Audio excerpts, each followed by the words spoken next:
Morning. Iron Maiden. No, it's not a rock band.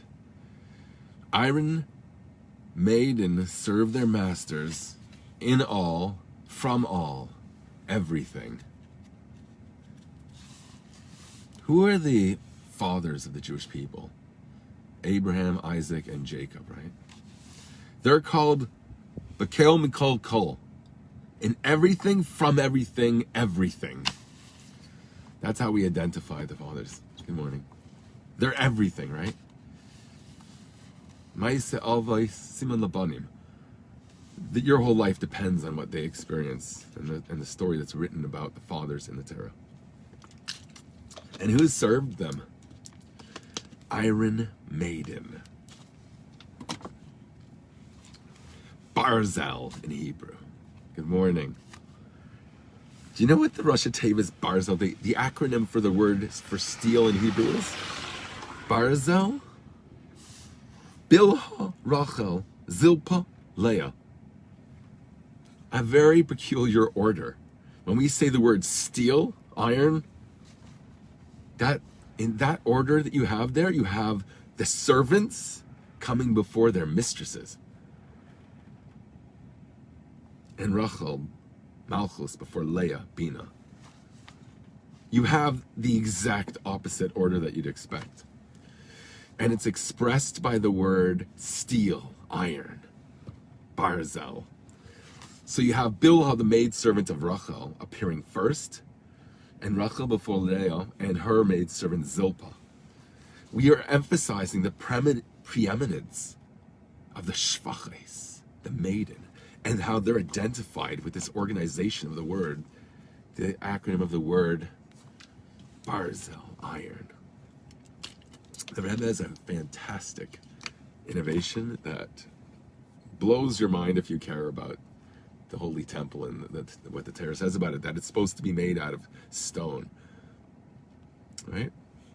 I can speak about that at great length. Why not wood? It was in the sanctuary in the desert was wood. The Beis HaMikdash, the Holy Temple, was made out of stone.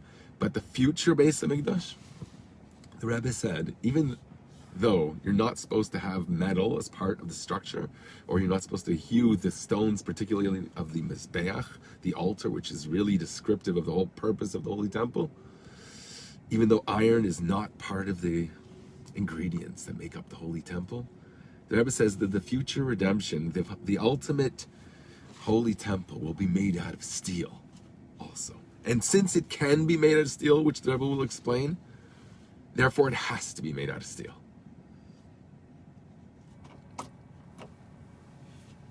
And the Rebbe explains why it's fantastic. It's a really incredible idea. But you got to stay with me. It's a bit complicated. Do you want to get into this? First, what are we talking about? Maybe we'll just give it a bit more background of what Barzel means, okay? What is it the Shvaches, the Iron Maiden, represent? Do you know that the fathers did not want to marry them? Says the Rebbe, they didn't want to marry the maidservants. It was in deference to their wives that they did so. Why is that they were reluctant to marry these people who were slaves? Because they represent something that they were not comfortable deciding of their own to do. It was not a mission that they felt was worthy if they were not told to do so. Shema B'Kelo, listening to our voice, good morning, means only when, that whole idea, the Rebbe says that this is the foretaste. They had an experience, they had an appetizer of the future redemption.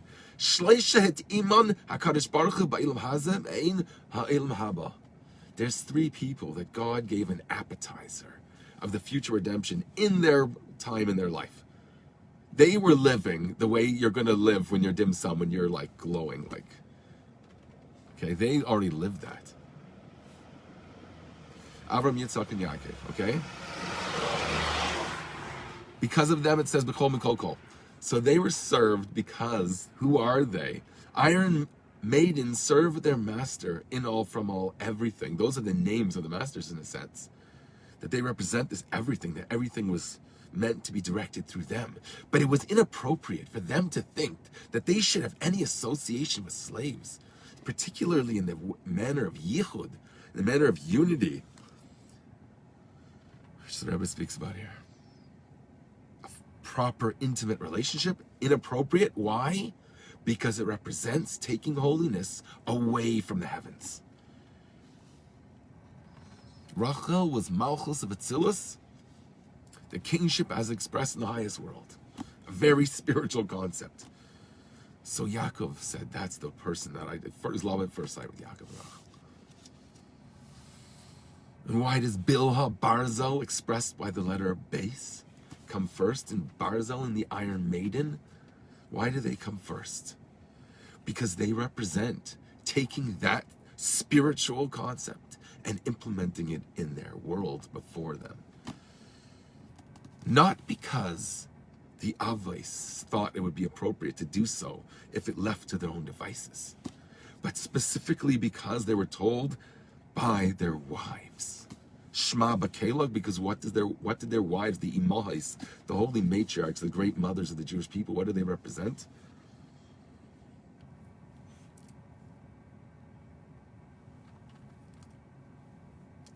They represent the order that will be in the future redemption, where you have Nekeva to save of Gever. There's an iron wall.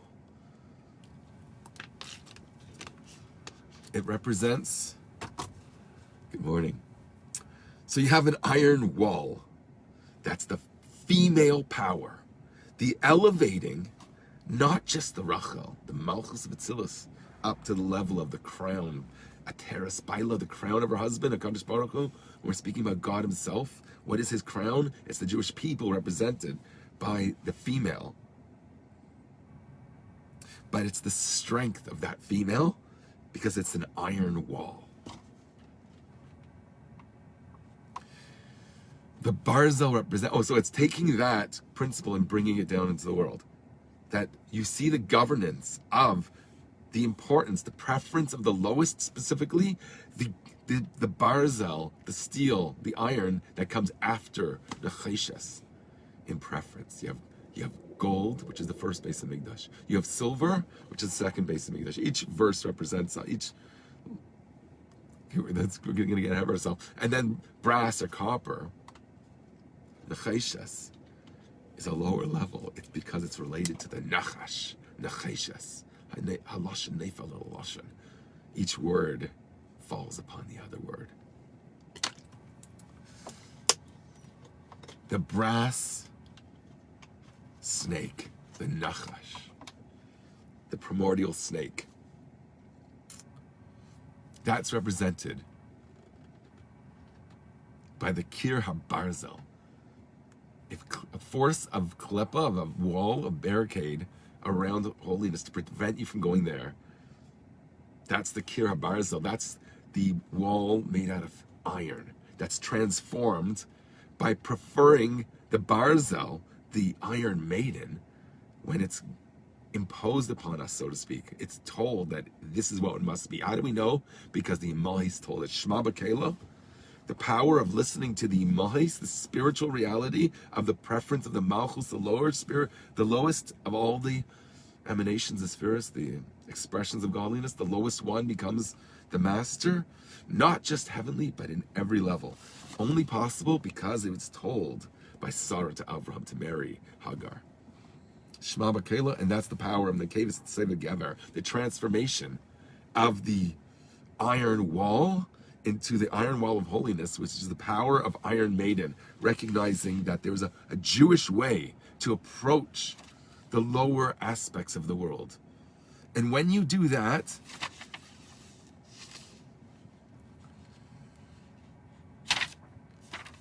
then you also have the appetizer of the future redemption, which the Avos, our fathers, were living because they had the power to listen to their bodies, represented by the Imahis.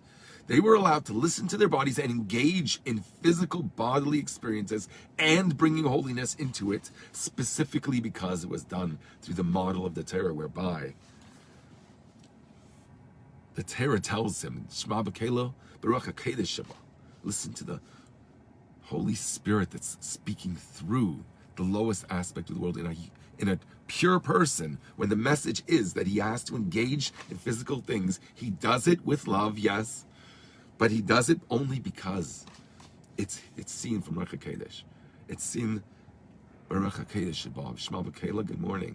Listen to her voice, the Ruach HaKodesh, that she's speaking on behalf of God, on the highest level of God, only being able to be represented not only by a matriarch, but an iron maiden, the Barzel, the Bilhas of the world, the maidservants, representing, bringing that holiness into the most physical aspect of the world. Okay, so why Barzel? What's specific about iron? Is because when you heat up iron, you can form it into anything.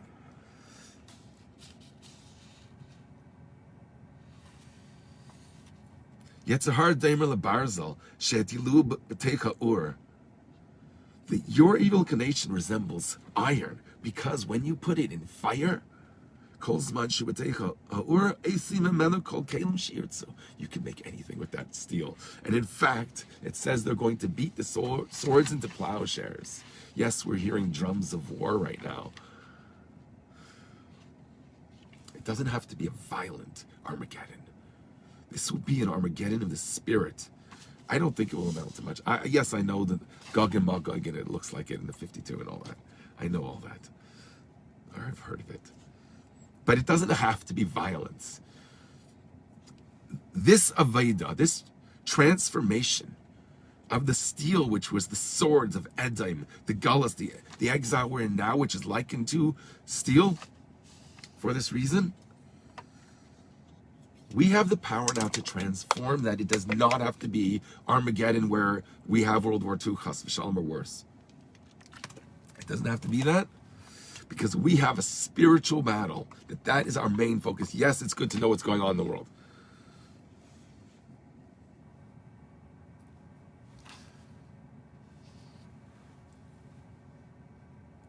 So interestingly, they themselves, okay, I'm jumping around.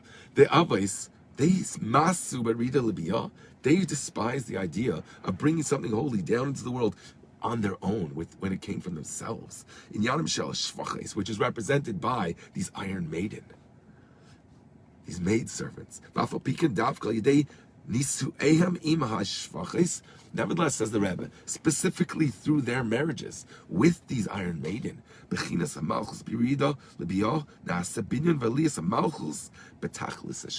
causes the ultimate completion, where Malchus is elevated to the highest level, and you take the lowest aspect of Malchus, the Dir B'Tachtainim, the dwelling that God wants specifically in the lower, and elevating that to the top. That's what their marriage to these iron maiden represent. The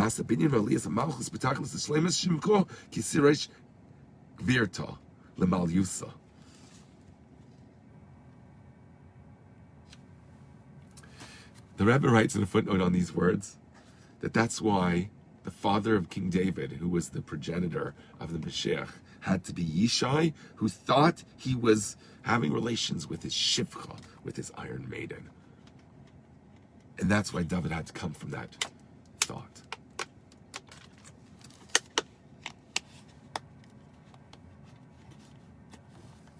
Okay, is that a complete enough picture here? The Rebbe puts it in the context of transforming the fast day of Yud Tevis, which and when they surrounded the wall of Jerusalem, transforming it. It's the 10th month, the 10th day of the 10th month, which is all 10s are holy, and the land of 10 nations, the 7 Canaanite nations, and the 3 Kanmaini, Kuknizi. And the Rebbe says, what's the 10th month? It's the month where the body gets pleasure from the body. We are the Jewish people, the lowest level is the body that God wants to have benefit from. God gets pleasure from the mata, the lower. The body means the lowest aspect, which is represented by every single Jew. The Rebbe says here. And his source is, okay, look it up in the Kudisikas, Chelik Vav, page 382. And he says that that's referring to a time when God shows his love for every single Jew. That's the time when, of the future to come, then the souls will get nourished from the body. Okay, this is a month where the body gets benefit from the body because it's about the preference of the body over the soul. The Shema B'Kela, the Dirbat HaKtainim, all aspects of where the ultimate taiva is for God, which is to live in the physical world, those things that resonate with you the most. And the Rebbe speaks about it in terms of Desha Eisiv Mazira Zera. Why does it say Kitaiv twice? It says it's good on Tuesday, the third day of the week.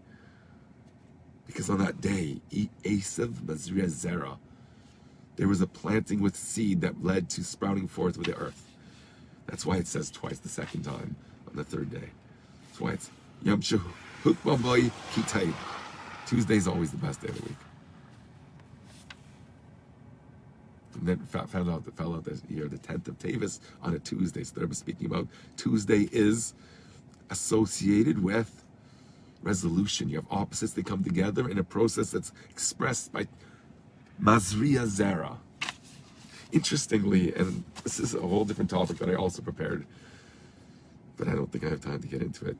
But there the Rebbe speaks about a stain on the garment of a Talmud Chacham, of a Torah sage, that if it's only on one side for a sage, that's enough to make it not worthy of becoming purified in a mikvah. For a Talmud Chacham, just one side. For a bur, an Ama'aretz, person that doesn't have wisdom of Torah or good qualities, it has to be on two sides to make a difference that he cares. He can always flip it over. A Talmud Chacham's not going to do that, right? But there's two opinions. It says it's a Ravav. According to Rabbi Yechanan, Shenimtz Ravav, which is like, you got like grease from your gravy meat dinner on your shirt. A Talmud Chacham that has that, he's considered to be Chayav Misa. But there's another opinion. Oh, 1 second. Okay, Rashi gives the reason why. It's a Chilul Hashem. Therefore, he has to get the death sentence, because for a Chilul Hashem, a desecration of God's name, the only atonement for that is death. So a person who does it, it's like he's worthy of death. If a sage goes outside with some grease on his shirt, it's worthy of death. Rabbeinu Hananel says,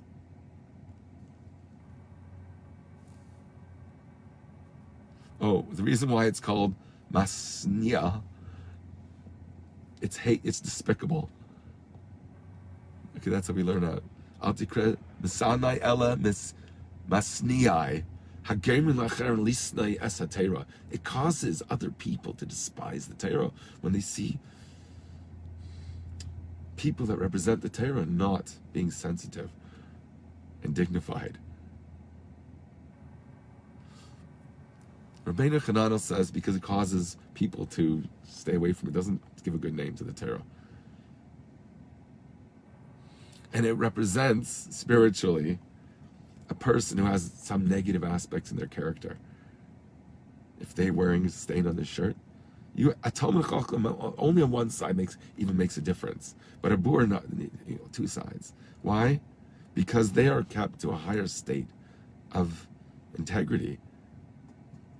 And therefore, when they have the smallest stain on their shirt, on their behavior, on their character, even the outside, you can flip it over, right? You can flip the shirt inside out, and no one will see. So too, even the smallest stain on the character of a sage or someone who's ruling for other people, a leader of people, of their behavior, you're going to tell them what to do.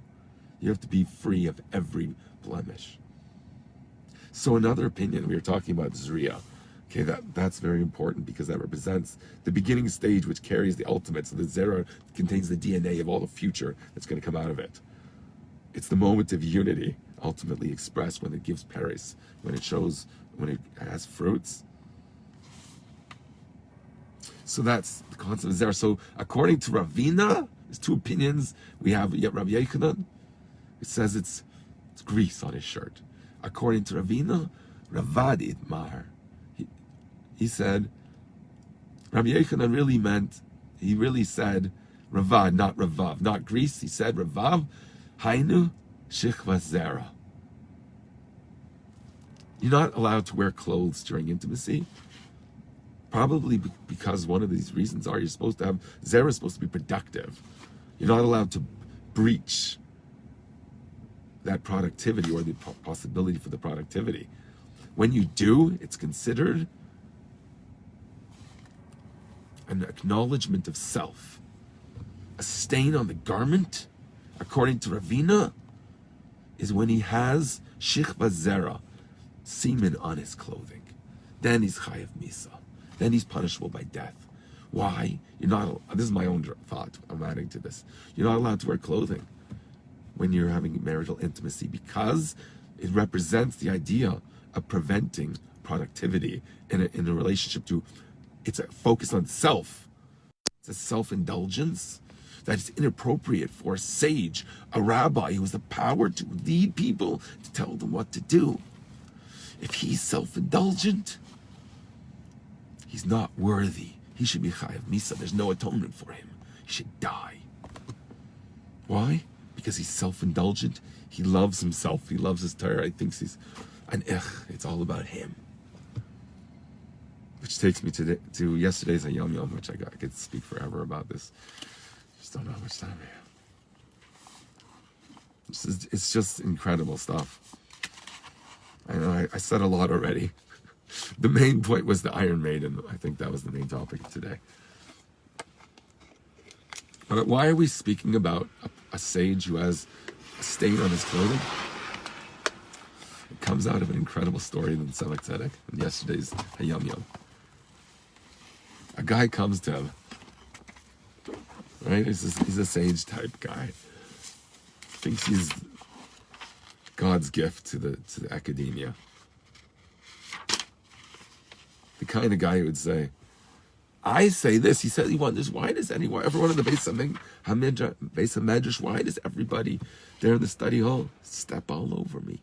Why don't I get the proper honor? I'm worthy if I know so much Torah. Worthy of so much honor. Why is everyone stepping on me? The Tzemach Tzedek, the third Lubavitcher Rebbe, tells him, because you spread yourself all over the Beis HaMedrash. You're all over the place. I say this, I say that. Tzemach Tzedek tells him, or speaks about this later.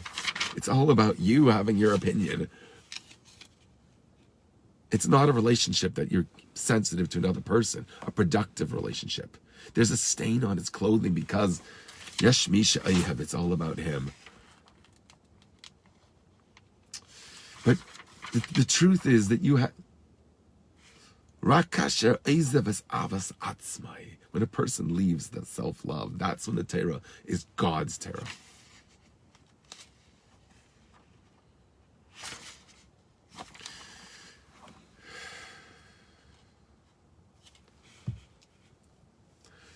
I just have so much I want to share with you more, but I'm trying to see whether Okay, so the Rebbe brings the whole thing about when you want to get a mikvah, when you want to cleanse yourself, even a ravav, a stain of grease, is enough to interrupt the process of becoming pure. So you cannot purify. So that's speaking, but a Talmid Chacham is only on one side. He has to have a more consideration for not making this interruption, this impurity that tarnishes his ability to properly give advice. Okay, just a little hint as to more what I wanted to say. You're supposed to chazar mishnayos about peh when you go in this marketplace. When you're going to the Beis HaMedrash, you can have a problem with your Yetzer Hara. It says if you're having a problem with the Yetzer Hara, take him to the Beis HaMedrash. There it's going to, we've said before, you could transform the steel. The Yetzer Hara is likened to steel. And you could beat it into anything. But if you're going to take this Yetzer Hara, you spice it with Torah. This Yetzer Hara, this evil inclination, you take it to the Beis HaMedrash and you spice it up. And then you spice it with Torah, and then it's going to be a worthy dish. to be served. Where's that? Okay, I can't just find it right now. You're supposed to drag it to the base of Medrash, it says. Oh, where is it?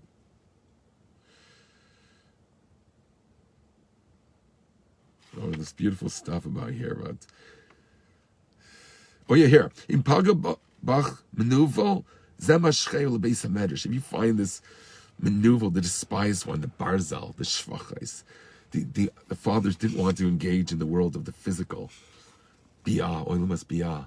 They didn't want to go there until they were told by their wives. And by doing so, they brought Mashiach, the transformation of the steel, the Galus Adam, transforming it into the wall of iron that's going to be the holy temple made out of steel, the Rebbe says. If it's steel, it's going to mispaitz. It doesn't mean like blow up.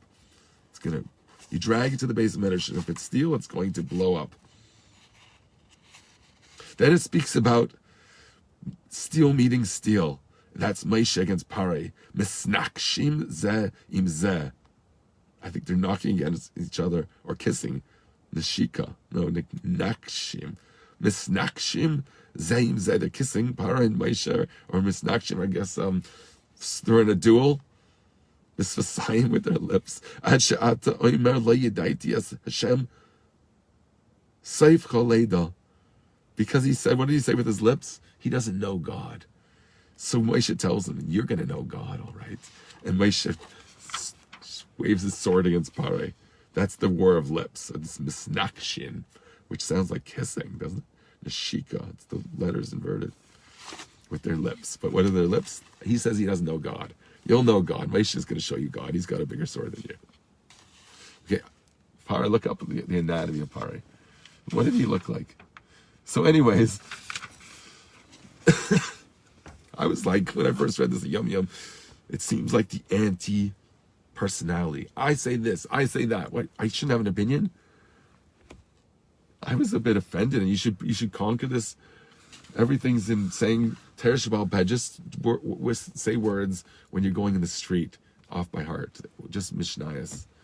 There's a reason why Mishnayos represents the Teresh B'Ksav. It's not about Ich Zagazai. I'm saying this. Teresh B'Ksav is, even if you don't understand, it's not about you understanding. Teresh B'Ksav, the written Torah, is holy just because God's holy. But the oral Torah was made by scholars. They have the schus by being battled to God, by being nullified, by being sensitive to godliness. They were worthy of being sought to have words of Divrei Elokim Chaim come forth from their mouths. Because they were pure, but there's a risk if not.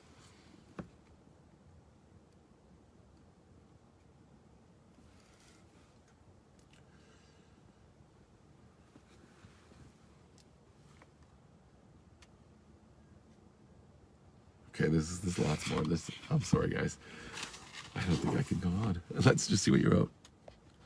There's just so many. This is like 20 pages. So I'm trying to make it very condensed because I expect you to look up the sources and read it yourself. Makes perfect sense. It's Malchus of the higher world is Kesser of the lower world, and Malchus and Kesser issue forth together. Kesser, Malchus, you always have the greatest extremes in the yin-yang of Yiddishkeit. The Jewish yin-yang is always the greatest extremes. The Shvachais, the Iron Maiden, the Barzel, the preference of the maid servants before the Imahis. Why? Because the lowest specifically. So yes, the possibility of being a Torah scholar and a sage and a Pesach and a Rav and someone that's telling other people to do, the possibility there is to be the biggest maneuver. And therefore you have to be most sensitive to saying, I say this. It cannot come from you. You step up and makam she'ein ish. If there is no man to say anything, then yes, there's no one in the base of Medrash. You go there. But if you're spreading yourself all over the base of Medrash, yes, people are going to walk all over you because you're not worthy to speak. Then it's lacking in sensitivity to other people. It's all about you, and therefore you don't have the sensitivity, and no one should listen to you. So when you are propelled forward, b'makam she'ein ish, it's a realization of responsibility to leadership, that you don't see people are getting it. That's when you step forward in the base of English, when there's nobody there. And that sounds very negative, but that's not the point here. The point is, when do you know to go in? Why would the Avos? They were mios b'biyah. They didn't want to marry their shvachas, their iron maiden. But when they were told to, when it came from a necessity, this is the job, then that became the main thing. That's why Yaakov moves his couch, his bed, into Bilhah's tent, not Leah. He was married to Leah. Why? Because now he was forced in a way to give preference. So Rachel was lower than Leah. She's Malchus, Leah is Bina. Bina was higher, Leah should have ruled. Why not? Because there's always a preference to lower. So he's driven, this is my own idea here, he's driven even lower and moves his bed. That's why Reuven couldn't understand that. He didn't have that Shema B'Keilah, the ultimate yin yang. He didn't have that. He was the Bechar. He wasn't the lowest. Yaakov, the third of the Avos, the last, the chosen, always the last. That's why the third base of English is associated with Yaakov. The resolution of opposites, the zera, the productive zera. When you have the opposite, Zachar and Nekeva coming together, that's when you have a productive relationship. And Nekeva to save of Geber, when the main thing becomes the lower. That's what's elevated above to the Teres Baila. The crown of over the main is the tail. Have a great day.